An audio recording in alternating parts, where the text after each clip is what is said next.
புது கட்சி ஆரம்பிச்சவங்க பேப்பர்ல எழுதி வச்சுட்டு சத்தமா ஆக்ரோஷமா தப்பா பேசி பேப்பர்ல இருக்கிறதையெல்லாம் மறந்து அப்படி பேசணும்னு அவசியம் கிடையாது. மேடையில நின்னு பாட்டு பாடுறவர் தலைவர் கிடையாதுங்க. மக்களுக்காக பாடுபடுறவர் தான் தலைவர். திரையில வந்து டான்ஸ் ஆடுறவர் தலைவர் கிடையாது. தரையில இறங்கி அடிக்கிறார் பாருங்க, அவர் தாங்க தலைவர். சும்மா லாஜிக்கே இல்லாம நீங்க பெர்மிஷன் கொடுக்கல எல்லாமே எங்களை கேட்டாங்க பண்றீங்க. காவல்துறை மேல பால் வீசுறது, மரத்து மேல ஏறுறது, காவல்துறையை கடிச்சு வைக்கிறது, இதையெல்லாம் ஒரு தலைவர் கண்ட்ரோல் பண்ணணுமா வேண்டாமா?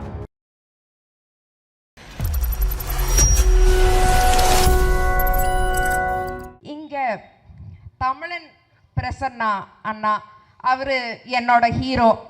அவர் வராரு அப்படின்னு தெரிஞ்சதுக்கப்புறம் சரி நம்ம பாயிண்ட்ஸ் எல்லாம் ஒரு பேப்பரில் எழுதி வச்சு படிச்சிடலாம் அப்படின்னு நினச்சேன்.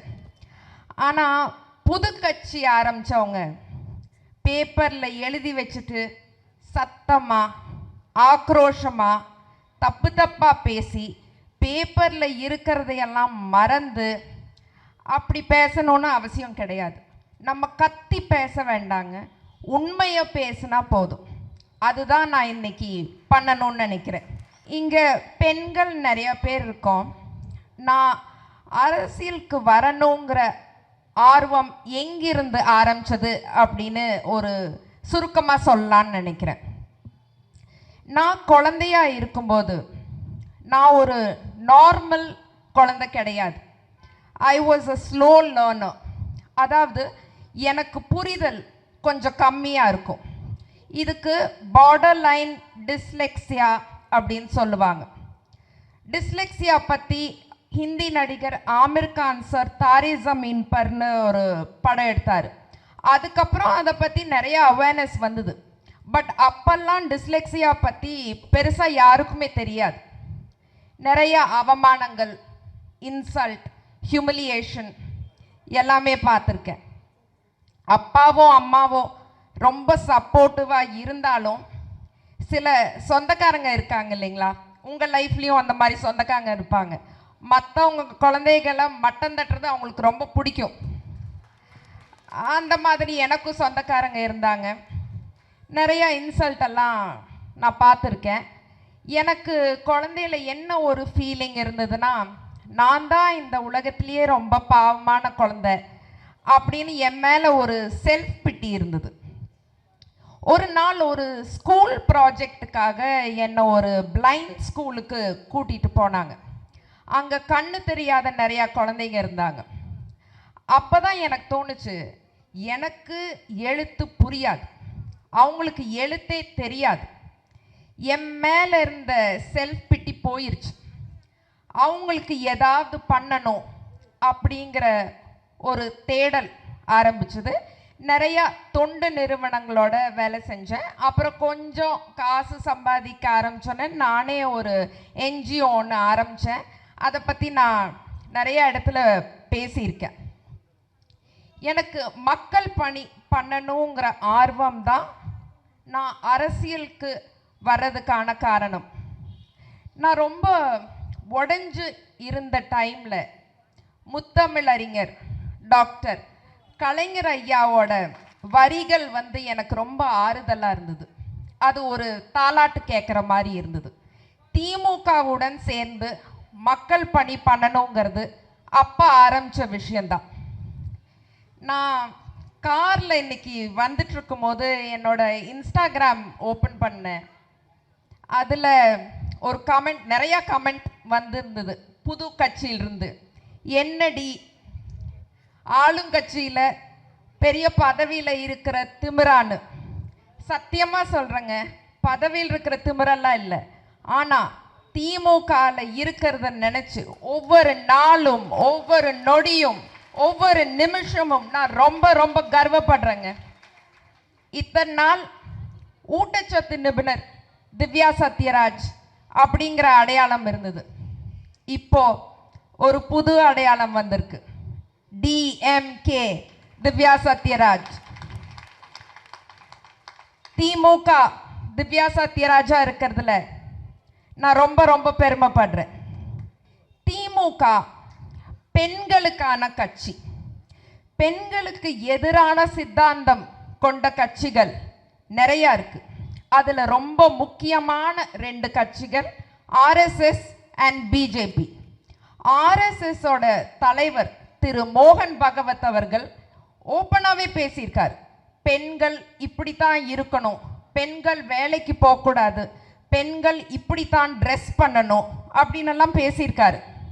எங்கள் கட்சி திமுகவில் எங்கள் ஐடி விங்கில் மலர், பத்மபிரியா இப்படி நிறையா பெண்கள் இருக்கோம்.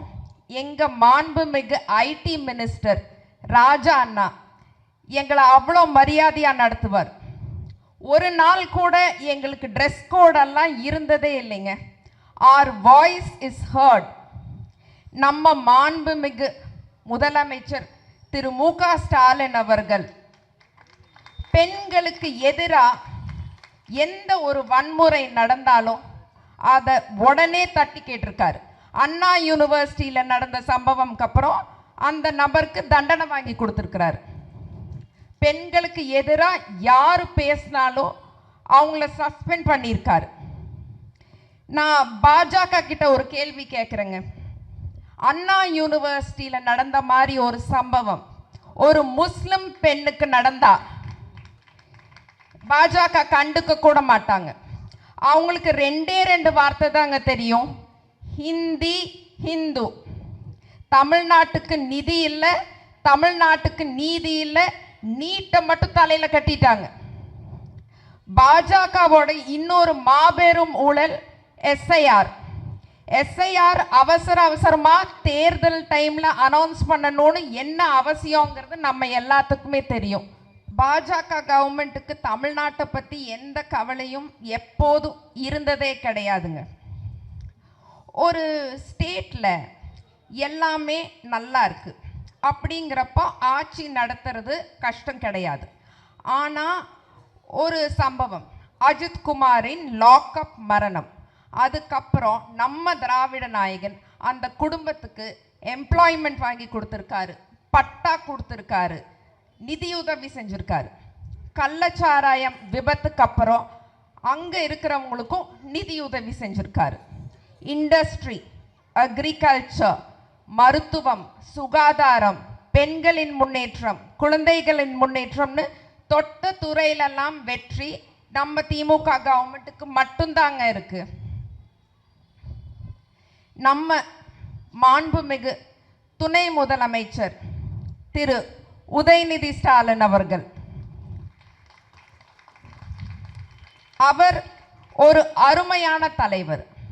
அவர் ஏன் அருமையான தலைவர்னா, மேடையில் நின்று பாட்டு பாடுறவர் தலைவர் கிடையாதுங்க, மக்களுக்காக பாடுபடுறவர் தான் தலைவர். திரையில வந்து டான்ஸ் ஆடுறவர் தலைவர் கிடையாது, தரையில இறங்கி அடிக்கிறார் பாருங்க, அவர் தாங்க தலைவர்.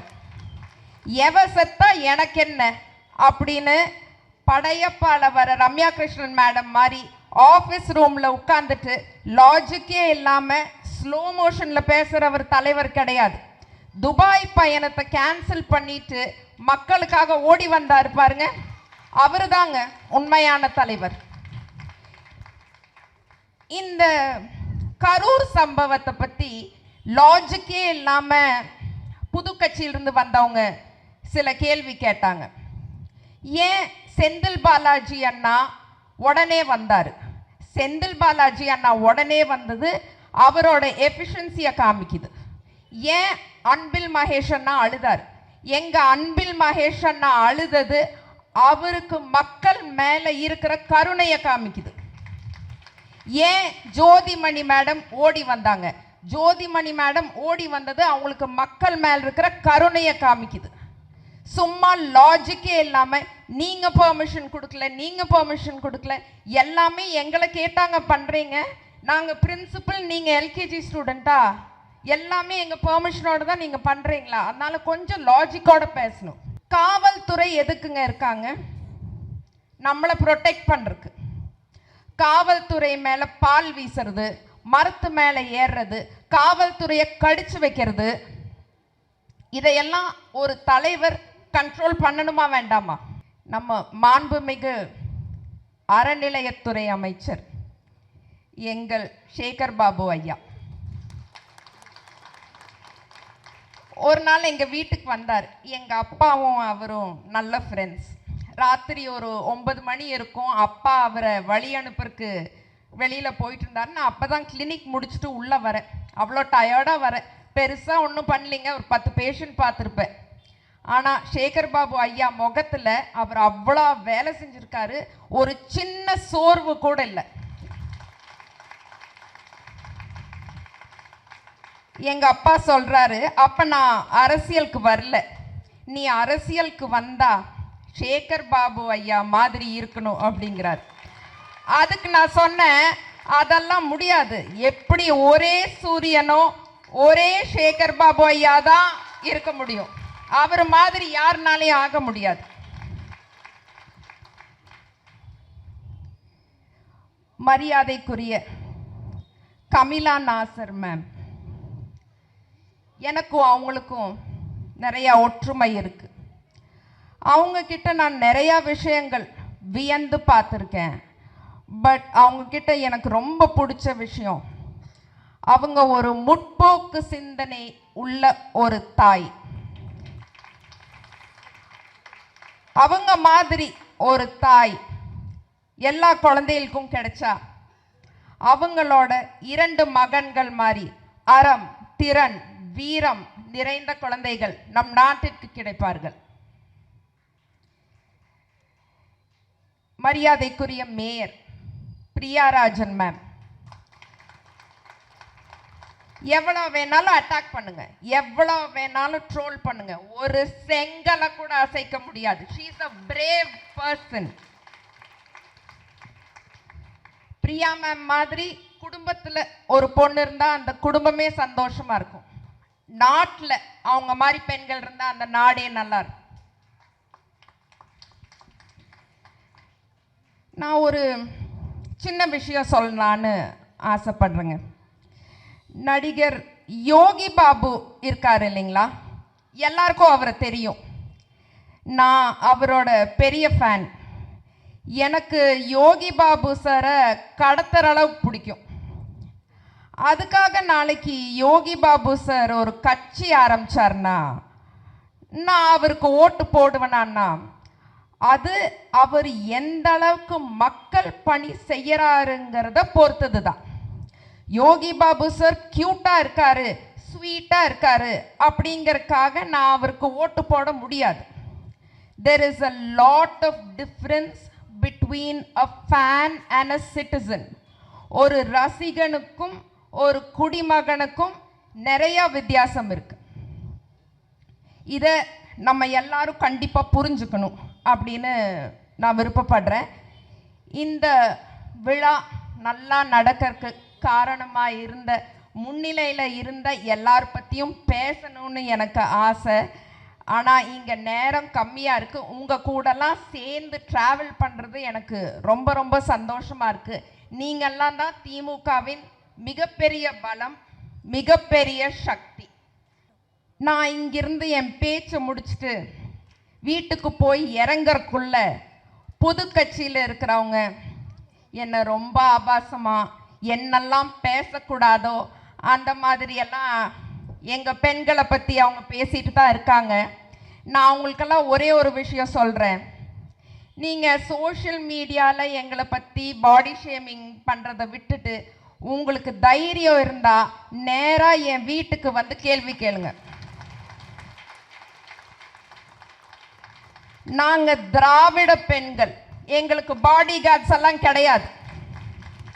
நாங்கள் ஆஃபீஸ்லேயே ஒளிஞ்சு சோகமாக உட்கார்ந்துட்டு இருக்க மாட்டோம். எங்கள் அப்பா ஷூட்டிங் போயிட்டார், நானும் எங்கள் அம்மாவும் தனியாக தான் இருக்கோம். என் வீட்டு address 13A Pragathambal road, Nungambakkam, Chennai 34. தைரியம் இருந்தால் நேரில் வந்து கேள்வி கேளுங்க. எங்க நாளைக்கு ஒரு மழை வருது, ஒரு வெள்ளம் வருது. நம்ம பிரியா மேமும் உதயண்ணாவும் எந்த அளவுக்கு வேலை செஞ்சாங்க நீங்கெல்லாம் பார்த்துருப்பீங்க. அந்த மாதிரி ஒரு மழையும் வெள்ளமும் வந்தா ஆஃபீஸில் சோகமாக உட்காந்துட்டு ஸ்லோ மோஷனில் பேசுவாங்களா ஒரு தலைவர்? எனக்கு சுத்தமாக புரியலைங்க என்ன அரசியல் இதுன்னு, எனக்கு சத்தியமாக புரியல. திமுகவை அழிக்கணும்னு பேசிட்டு இருக்காங்கல்ல, பேரறிஞர் அண்ணா, முத்தமிழறிஞர் டாக்டர் கலைஞர், தந்தை பெரியார், இந்த மாதிரி தூண்கள் இருக்கும்போது திமுகவை அழிக்க முடியாதுங்க. தமிழ்நாடு போராடும், தமிழ்நாடு வெல்லும். இது திராவிட மண், வெற்றி நமக்கே.